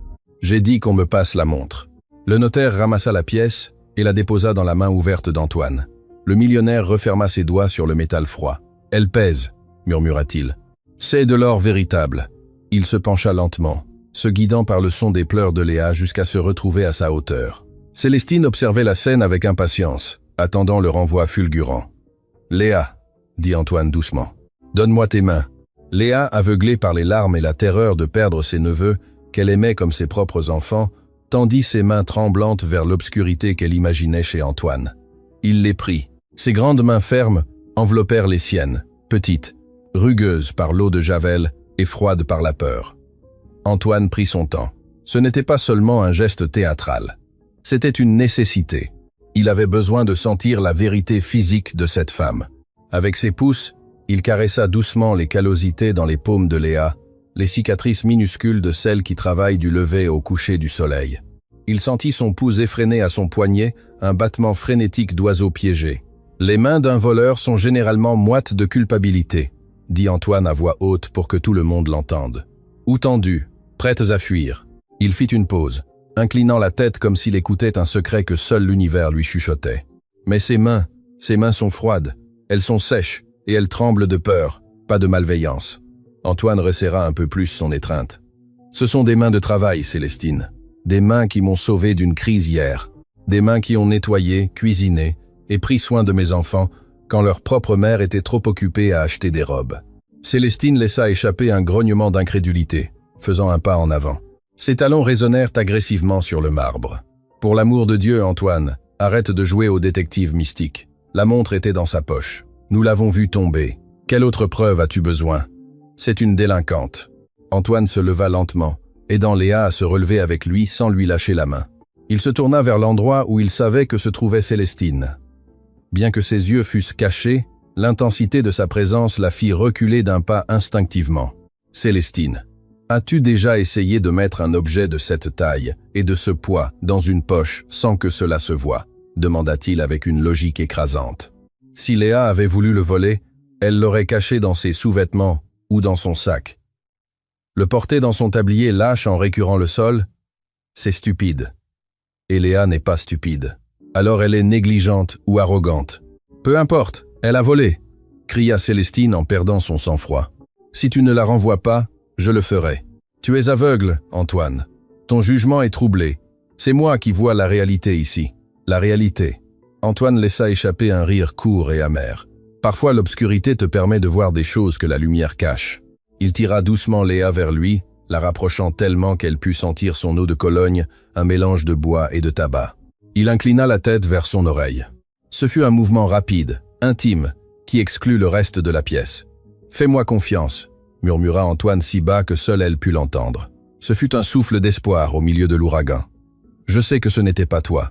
Tiens bon encore un peu. » Il s'éloigna d'elle et leva de nouveau la voix, s'adressant au notaire. « Maître Bertrand, vous me connaissez. Vous savez que je suis un homme d'instinct. Mon instinct m'a rendu millionnaire, et mon instinct me dit qu'il y a une erreur ici. Peu, être que la montre est tombée et qu'elle l'a ramassée sans réfléchir. Peu, être est-elle apparue là par magie. Antoine, Célestine était rouge de colère. C'est inouï. Tu me discrédites devant le personnel et le notaire. Si tu ne la mets pas à la porte tout de suite, je pars. Antoine savait que c'était un bluff. Célestine n'irait nulle part sans la signature. Personne ne part, dit Antoine avec autorité. Léa, retourne à ton travail, emmène la montre dans ma chambre et mets-la dans le coffre-fort. Tu as la combinaison de nettoyage, n'est-ce pas? Léa acquiesça, incapable de parler, serrant la montre contre sa poitrine comme si c'était une relique sacrée. Tu lui donnes la combinaison du coffre-fort. Célestine semblait sur le point de faire une crise cardiaque. Tu es devenu fou, Antoine? Léa, va, ordonna Antoine, ignorant sa fiancée. Léa courut vers les escaliers, jetant un dernier regard de gratitude infinie vers l'homme aux lunettes noires, un regard qui promettait une loyauté éternelle. Quand ils furent seuls avec le notaire, l'ambiance était irrespirable. Célestine respirait bruyamment, ses mains crispées. « Tu m'as humilié !» siffla-t-elle. « Tu défends la servante avant ta future épouse. »« Je ne défends pas la servante, » dit Antoine, se rasseyant lourdement sur une chaise, feignant que le stress le submergeait. « Je défends la justice, et en ce moment, Célestine, cette discussion m'a épuisé. Mes mains tremblent. J'ai l'impression que je vais avoir une autre migraine. » Antoine leva ses mains pour que Maître Bertrand les voie. Elles tremblaient visiblement. « Maître Bertrand, je crois que je ne suis pas en état de signer quoi que ce soit en ce moment. Avec ce niveau de stress, ma signature serait illisible. » Le notaire, qui se sentait comme un intrus dans une guerre domestique, acquiesça vigoureusement en rangeant ses affaires. « Je comprends parfaitement, monsieur Dubois. Le stress est un poison pour votre condition. Il vaudra mieux remettre cela à un autre moment, quand il y aura plus d'harmonie. » Célestine vit son plan s'effondrer pour la deuxième fois. La montre, qui devait être le catalyseur de sa victoire, était devenue sa défaite. Mais elle ne pouvait pas le forcer maintenant. Pas avec le notaire devant elle, la regardant avec suspicion à cause de son éclat de colère. Elle devait changer de tactique, elle devait être plus intelligente. « D'accord, » dit Célestine, ravalant sa fierté et forçant un sourire douloureux. « Tu as raison, mon amour. J'ai été très impulsive. C'est juste que je deviens nerveuse quand il s'agit de ta sécurité. Pardonne-moi. Repose-toi, maître Bertrand. Je vous raccompagne à la porte. » Pendant que Célestine accompagnait le notaire, Antoine resta seul dans le hall. Il ajusta ses lunettes. Il avait gagné une autre bataille. Mais la guerre finale serait cette nuit-là. Célestine ne se rendrait pas. Elle tenterait quelque chose de drastique pour reprendre le contrôle, et il serait prêt. Mais ce qu'Antoine ne savait pas, c'était jusqu'où irait la méchanceté de Célestine. Tandis qu'elle refermait la porte derrière le notaire, ses yeux se posèrent sur la porte du sous-sol, où se trouvait le tableau électrique et la salle de jeu des enfants. Si Léa ne partait pas de gré, elle devrait provoquer une tragédie par sa faute, une tragédie qui impliquerait les jumeaux. Célestine sourit, un sourire qui n'atteignit pas ses yeux. « Profite de ta victoire, petite aveugle », murmura-t-elle pour elle-même, « car cette nuit, tu regretteras d'être née. » Elle monta les escaliers, non pas vers sa chambre, mais vers la chambre des enfants. La phase finale de son plan venait de commencer, et cette fois, il n'y aurait pas de témoin, ou du moins le croyait-elle. Antoine sortit son téléphone de sa poche et activa la caméra numéro 4, chambre des jumeaux. L'écran s'illumina dans sa main. « Je te vois, sorcière », murmura Antoine. « Fais un faux pas, et je te détruis. » L'hôtel particulier du Bois s'était transformé en une scène d'opéra décorée d'une opulence qui frôlait l'obscène. Des arrangements floraux d'orchidées blanches apportés expressément des Pays-Bas ce matin-là inondaient chaque recoin, saturant l'air d'un parfum doux et enivrant. Le personnel traiteur, engagé auprès d'une agence exclusive, courait de droite à gauche avec des plateaux d'argent, polissant les verres et arrangeant les canapés de caviar. Tout devait être parfait. Pour Célestine, le dîner de gala n'était pas une fête. C'était son couronnement officiel devant l'élite des affaires de Paris. Mais il y avait deux éléments qui dissonnaient dans son tableau parfait. Les jumeaux. Louis et Théo, sensibles à la tension qui vibrait dans les murs de leur foyer, étaient agités, pleuraient et couraient dans le couloir du rez-de-chaussée, inconscients de l'importance des investisseurs qui arriveraient dans une heure. L'un d'eux, Théo, trébucha accidentellement sur un piédestal qui soutenait un vase de sèvres, le faisant vaciller. Célestine, qui descendait les escaliers en ajustant une boucle d'oreille en émeraude, vit la scène. Ses nerfs, déjà tendus par la performance qu'elle devait maintenir, se brisèrent. « Ça suffit !» cria-t-elle, un son aigu qui coupa le murmure des serveurs. « J'en ai marre de ces gamins !» Elle se jeta sur les enfants avec une vitesse prédatrice. Elle attrapa Théo par le bras avec tant de force que l'enfant laissa échapper un hurlement de douleur et de l'autre main poussa Louis. « Mademoiselle, non !» Léa apparut de la cuisine, les mains encore mouillées d'avoir fait la vaisselle. L'instinct la fit courir vers les enfants, s'interposant entre la fureur de Célestine et les petits corps tremblants. « Ce ne sont que des bébés, ils ont peur.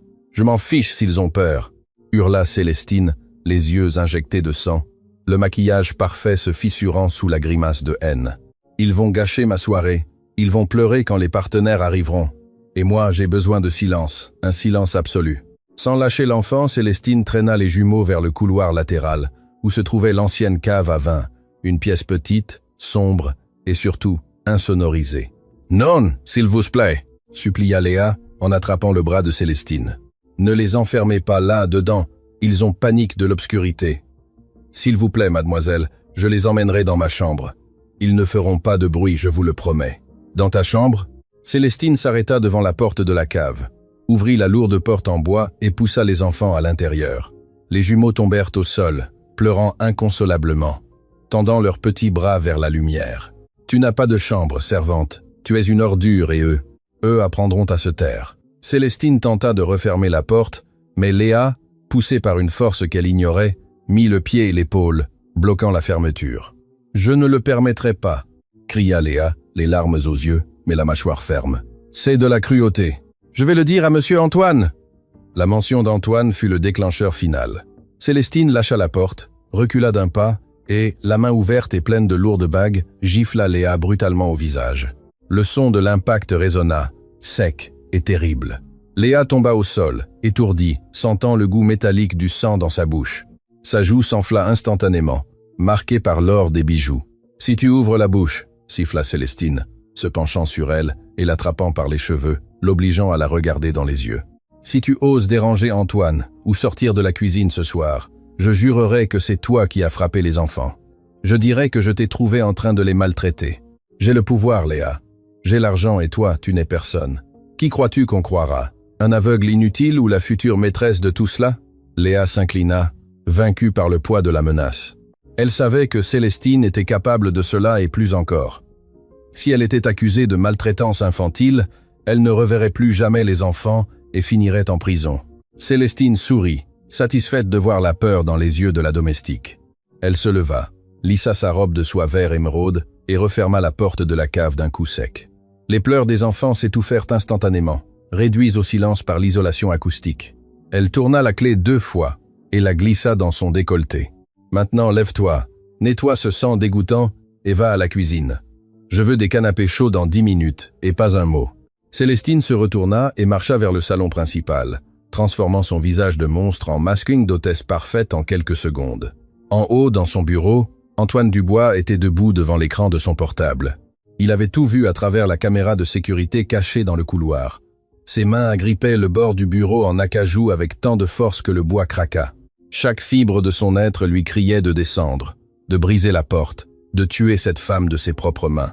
Voir ses enfants être jetés dans l'obscurité et Léa être frappée pour les défendre lui causait une douleur physique plus aiguë que l'accident de voiture. « Je vais te détruire, Célestine », murmura-t-il d'une voix qui semblait venir d'outre-tombe. « Je vais te détruire devant tous ceux que tu essayes d'impressionner. » Mais il ne pouvait pas descendre encore. S'il descendait maintenant, ce serait un scandale domestique. Célestine inventerait une excuse. Elle dirait que les enfants étaient punis, que Léa l'avait attaqué la première. Il fallait que l'humiliation soit publique. Il fallait que les investisseurs voient qui elle était réellement. Il devait tenir bon un peu plus. Juste 1 heure de plus. Antoine respira profondément, ravalant la bile, enfila sa veste de smoking, ajusta ses lunettes noires et prit sa canne. Il composa un numéro sur son téléphone. « Sécurité », répondit une voix grave à l'autre bout. « Écoutez attentivement », dit Antoine. « Je veux que vous prépariez le fichier vidéo des caméras 4 et 7 des 15 dernières minutes. Connectez-le au système de projection du salon principal. Quand je donnerai le signal, je veux que tout le monde voie ce qui se passe dans cette maison. Compris, monsieur Dubois ?» Antoine raccrocha, se regarda dans le miroir. Il ne voyait plus un homme aveugle. Il voyait un bourreau prêt à prononcer sa sentence. « Tenez bon, mes enfants. Tiens bon, Léa. Papa arrive. » Le gala avait commencé. Le salon principal de l'hôtel particulier resplendissait sous la lumière des lustres en cristal. 50 des personnes les plus influentes de France buvaient du champagne français et conversaient à voix basse, admirant la collection d'art et la prétendue force de la famille Dubois.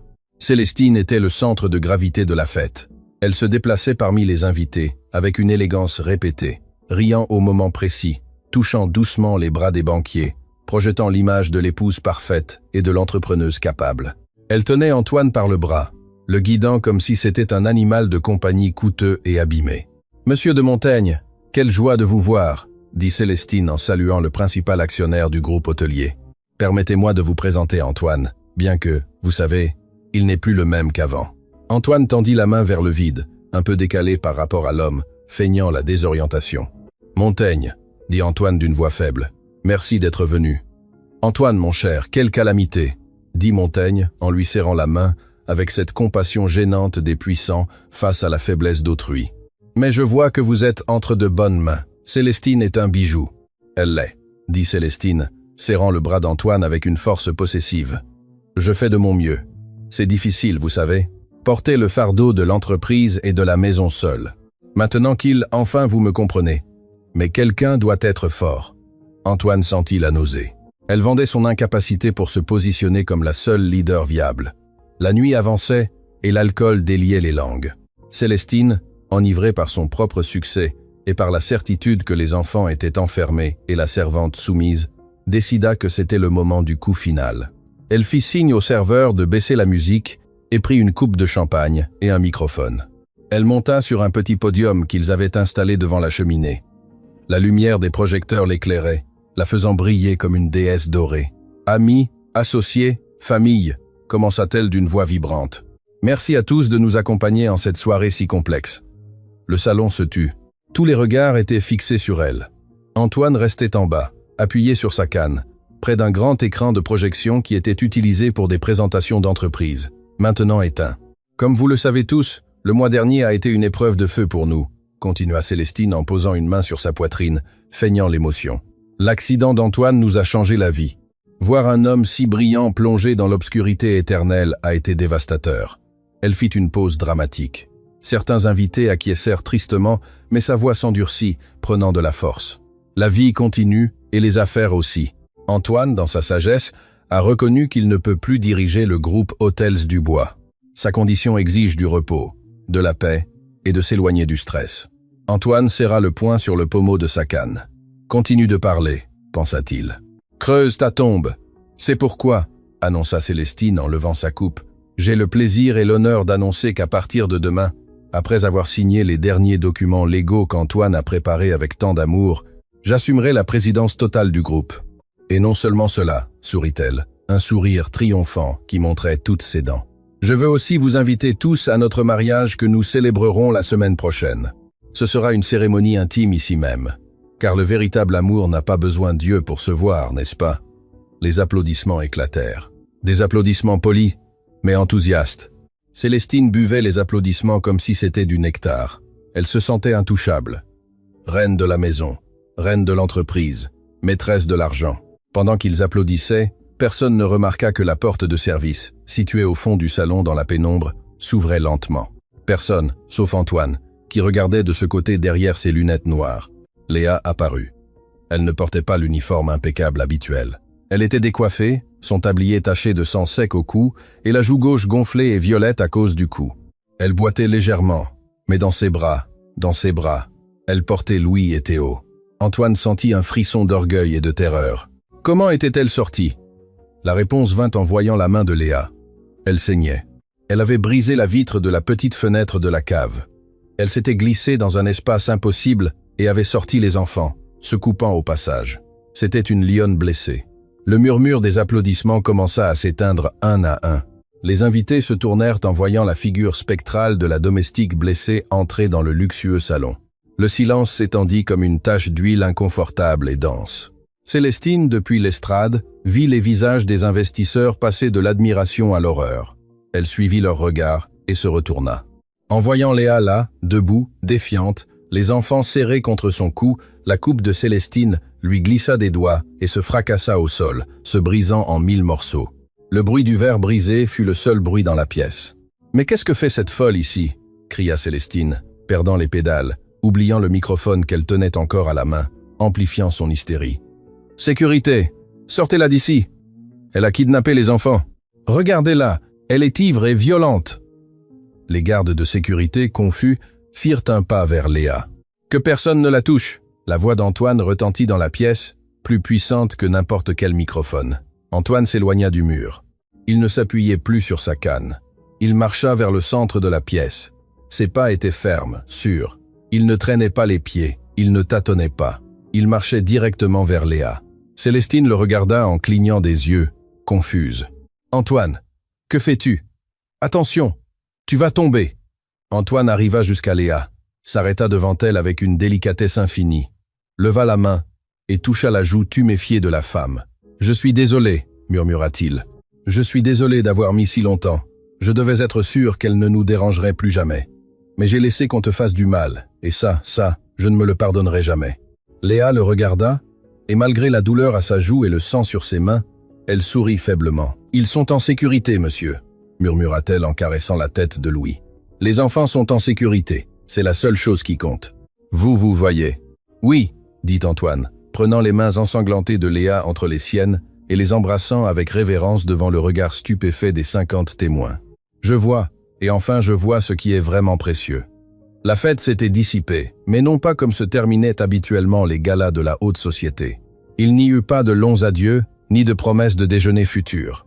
Les invités, honteux d'avoir été témoins et complices silencieux de l'ascension d'une sociopathe, partirent rapidement, marmonnant des excuses précipitées à Antoine en sortant. « Je suis vraiment désolé, Antoine.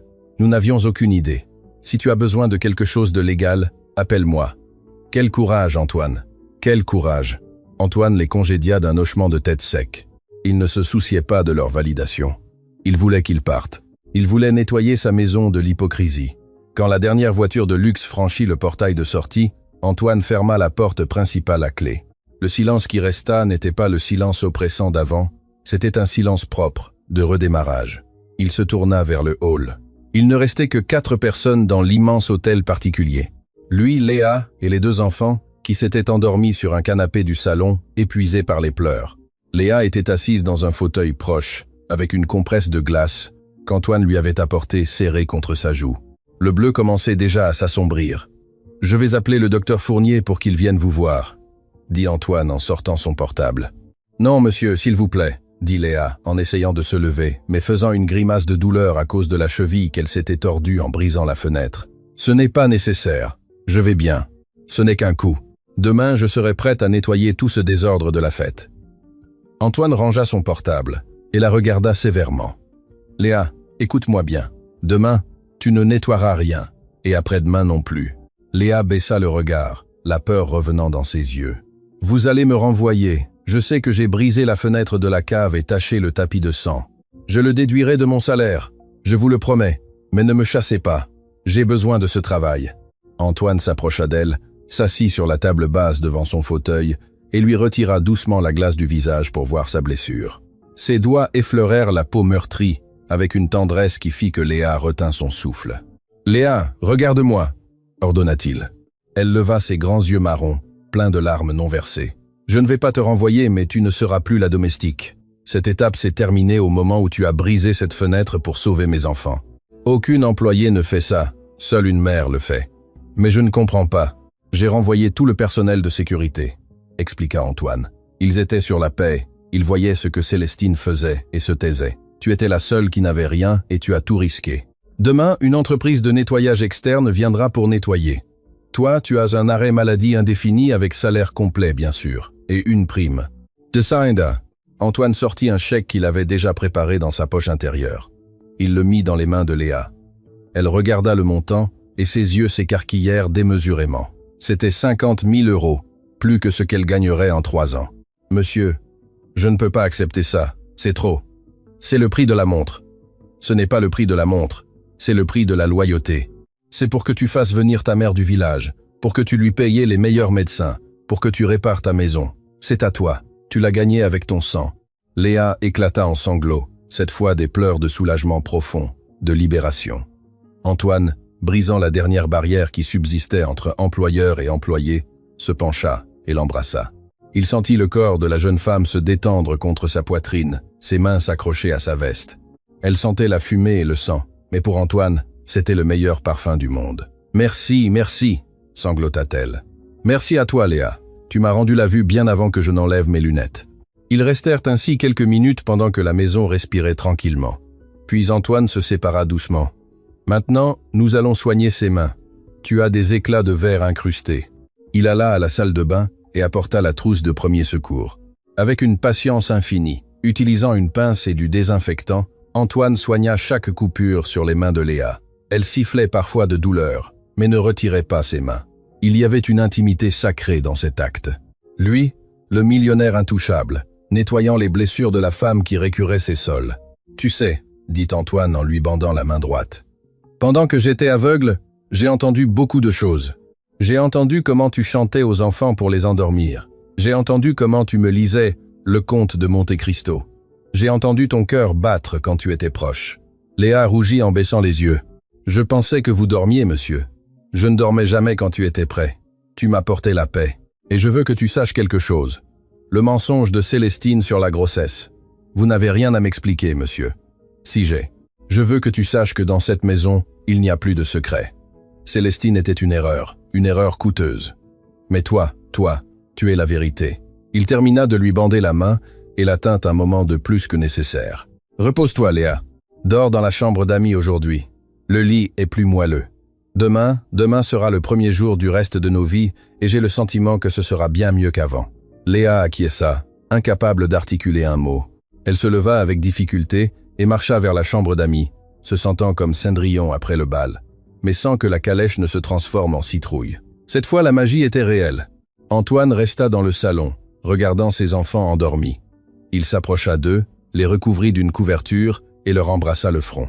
« Papa est là » leur murmura-t-il, « et il ne partira plus nulle part. » Il s'assit dans le fauteuil en face d'eux, veillant sur leur sommeil, sans lunettes noires, voyant chaque détail, chaque respiration, chaque promesse d'avenir. Le cauchemar de Célestine était terminé. L'aube était proche et apportait avec elle une lumière qu'Antoine n'avait pas vue depuis des années. Des mois plus tard, cette lumière brillerait encore plus fort, mais ce serait la dernière partie de l'histoire, la partie où la justice poétique se transforme en amour. 8 mois se sont écoulés depuis cette nuit où le mensonge s'est brisé contre le sol en marbre du salon. 8 mois depuis que les lumières de la police ont emporté l'obscurité de l'hôtel particulier Dubois. L'hiver de Paris a fait place à un printemps explosif. Le jardin, auparavant négligé et triste, est maintenant une explosion de couleurs, des rosiers rouges, des jasmins blancs et une herbe verte et épaisse qui invite à marcher pieds nus. Au centre de la pelouse, une scène qui aurait semblé impossible auparavant prend vie. Antoine Dubois, le redoutable requin des affaires, est à 4 pattes sur le sol, les yeux bandés d'un foulard de soie. « Tu ne m'auras pas, papa !» crie Louis en courant en cercle autour de lui. « Par ici, rit Théo, tirant doucement la chemise en lin de son père. « Je vous sens, rugit Antoine, en jouant le monstre, étendant les bras. Je sens deux petits singes coquins qui ne se sont pas lavés. Antoine se jette vers la droite, attrapant Théo dans un bras d'ours, roulant avec lui sur l'herbe au milieu des éclats de rire. Il enlève le bandeau de ses yeux. Ses yeux marrons brillent à la lumière du soleil, clairs, concentrés, absorbant chaque détail du visage de son fils. Il ne feint plus de ne pas voir. Maintenant, il ne veut pas perdre une seule seconde de vision. De la terrasse, sous l'ombre d'une pergola en bois, Léa observe la scène. Elle porte toujours l'uniforme. C'est une habitude difficile à rompre. Bien qu'Antoine lui ait dit 1000 fois que ce n'était pas nécessaire, elle se sent en sécurité dans ce tissu bleu. Cela lui rappelle qui elle est, d'où elle vient, et lui donne une excuse pour continuer à servir l'homme qu'elle aime, sans franchir la ligne qu'elle a elle-même tracée dans son esprit par peur. « Monsieur », appelle Léa en s'approchant avec une carafe de limonade glacée. « Je leur ai apporté quelque chose de frais. » Antoine s'arrête avec Théo toujours dans ses bras. Son sourire s'adoucit en la voyant, se transformant en quelque chose de plus profond, de plus intime. Il dépose l'enfant au sol, qui court immédiatement chercher son frère. Antoine se lève en secouant les brins d'herbe de son pantalon. Il marche vers Léa d'un pas ferme. « Léa », dit-il, avec ce ton de reproche affectueux qu'il a commencé à utiliser dernièrement. « Je t'ai dit d'arrêter de m'appeler monsieur, et je t'ai dit d'arrêter de nous servir. Il y a 3 personnes embauchées pour cela dans la maison. »« Je sais, Antoine », dit-elle, en essayant le prénom dans sa bouche. Cela lui semble toujours interdit, doux, mais j'aime le faire. J'aime prendre soin de vous. C'est ma façon de vous remercier pour tout ce que vous avez fait. Antoine soupire et prend la carafe de ses mains, la posant sur une table de jardin. Puis il prend les mains de Léa, ses mains qui n'ont plus de coupure, qui sont douces grâce aux crèmes qu'il lui achète, mais qui restent fortes. « Remercier ?» demande-t-il en la regardant fixement. « Léa, ma mère est en bonne santé grâce à toi. Mes enfants rient grâce à toi. Moi, je respire grâce à toi. La balance de la gratitude penche en ta faveur, et je crois que je ne pourrai jamais l'équilibrer. This faced, there. Use an presenten and a face. Vous l'avez déjà fait, répond-elle en baissant le regard rougissante. Ma mère a le meilleur traitement à la clinique. Ma maison de village est rénovée. Je n'ai besoin de rien d'autre. Mais moi, oui, dit Antoine en faisant un pas de plus, brisant l'espace personnel. Moi, j'ai besoin de quelque chose de plus. Le silence entre les deux est rempli du chant des oiseaux et des rires lointains des jumeaux. Viens avec moi, dit-il, tirant doucement sa main. Où ça? Les enfants. Les enfants sont surveillés par la nouvelle nounou, Martha, qui est là sur le banc. Viens. Antoine la guide à l'intérieur de la maison. Ils n'entrent pas par la cuisine comme elle le faisait d'habitude. Ils entrent par la porte principale, la porte des propriétaires. Ils traversent le hall, où il n'y a plus aucune trace de la froideur de Célestine. Maintenant, il y a des photos sur les murs, des photos des enfants, des photos de paysages, et une photo encadrée en argent de Léa et Antoine, souriant le jour où la mère de Léa est sortie de l'hôpital. Ils montent les escaliers jusqu'à la chambre principale. Léa sent son cœur lui sortir de la poitrine. « Antoine, nous ne devrions pas, » murmure-t-elle. « Chut, fais-moi confiance. Tu te souviens ?» Ils entrent dans le dressing. Le côté qui était auparavant occupé par Célestine avec ses fourrures et ses robes criardes. Il est vide où l'était. Maintenant, il y a un seul vêtement suspendu au centre, éclairé par la lumière zénitale. C'est une robe. Ce n'est pas une robe de soirée prétentieuse, ni une tenue de créateur faite pour la frime. C'est une robe en lin blanc, simple, élégante, avec des broderies de fleurs bleues sur l'ourlet. Une robe qui sent l'été, la liberté et la pureté. « Qu'est-ce que c'est ?» demande Léa. « C'est ta démission », dit Antoine en se plaçant derrière elle, regardant son reflet dans le miroir à côté du sien. C'est ta lettre de licenciement officielle. Léa se retourne, effrayée. « Vous me renvoyez ?»« Oui, je renvoie la domestique. » Antoine touche doucement le col de l'uniforme bleu de Léa. « Je renvoie la femme qui se cache derrière un tablier parce qu'elle croit qu'elle ne mérite pas plus. Je renvoie la servante qui se sent inférieure. » Antoine commence à défaire les boutons de l'uniforme de Léa. Elle ne l'arrête pas. Ses mains tremblent, mais non pas de peur, mais d'une anticipation électrique. « Parce que la femme qui vit dans cette maison, » continue Antoine, sa voix baissant à un murmure rauque. « La femme qui aime mes enfants comme une lionne, la femme qui m'a sauvé la vie. Cette femme ne porte pas d'uniforme. Cette femme est la maîtresse de cette maison, si elle le veut. Diest, diest, diest, diest, diest, diest, diest, diest. » L'uniforme bleu tombe au sol, formant un cercle de tissu mort autour des pieds de Léa. Elle reste en sous-vêtements, simple, blanc, vulnérable et belle. Antoine ne la regarde pas avec luxure. Il la regarde avec une adoration qui la fait se sentir comme une reine. « Mette-la », dit-il en montrant la robe blanche. Léa met la robe. Elle lui va parfaitement, faite sur mesure. Elle se regarde dans le miroir, et pour la première fois depuis des années, elle ne voit pas la jeune fille pauvre qui récurait les sols. Elle voit Léa, simplement Léa, radieuse. Antoine s'approche et lui place une fleur blanche dans les cheveux, ramassant une mèche rebelle. « Célestine a été condamnée hier », dit Antoine soudainement. C'était la nouvelle qui manquait. 10 ans. Fraude, maltraitance, tentative d'homicide. Le juge n'a eu aucune pitié grâce aux vidéos. Léa frémit en entendant le nom, mais Antoine l'embrasse par la taille, l'ancrant au présent. Elle n'existe plus, Léa. C'est un fantôme. Personne ne te fera plus jamais de mal. Personne ne te regardera plus de haut. Je te le jure, Antoine. Léa se tourne dans ses bras, les larmes aux yeux. Moi, je n'ai pas de nom de famille, je n'ai pas de titre, je ne sais pas comment être une dame. Je ne veux pas une dame. Antoine prend son visage entre ses mains. Je veux Léa. Je veux la femme qui me lisait le conte de Monte Cristo. Je veux la femme qui a les mains chaudes et le cœur courageux. Les titres s'achètent, Léa. La classe est dans l'âme, et tu as plus de classe que toutes les personnes que je connais réunies. Antoine met la main dans sa poche. Il ne sort pas une bague en diamant ostentatoire, comme celle qu'il a donnée à Célestine. Il sort une bague simple, une alliance en or avec une petite émeraude. La couleur de l'espoir, pas de l'argent. Léa, veux-tu cesser de travailler pour moi et commencer à vivre avec moi? Veux-tu être la mère officielle de Louis et Théo? Veux-tu épouser cet aveugle idiot qui a mis trop de temps à voir la lumière?